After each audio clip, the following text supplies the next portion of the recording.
Preparation and use.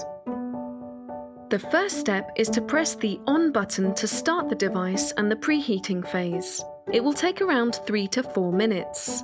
While the mask is preheating, fill the water tray with water to the indicated water level and then immerse the water carrier completely.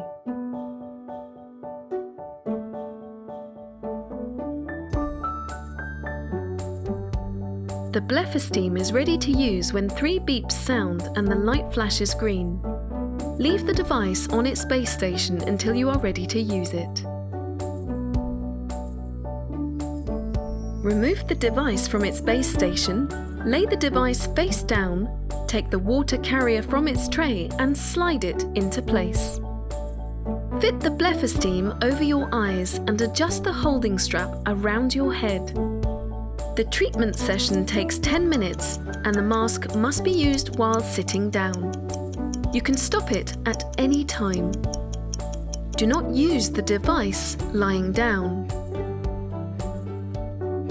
At the end of the 10 minutes, 2 beeps will sound and an orange light will come on. You can then remove the mask from your head. Then, gently massage your upper and lower eyelids for a few seconds like this.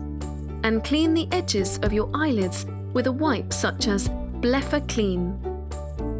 Remove the water carrier by sliding it with your thumbs and let it dry. Place the mask on the base station. You must leave the mask plugged in to the base station to charge the batteries for future use. The mask will have to be preheated before using it again.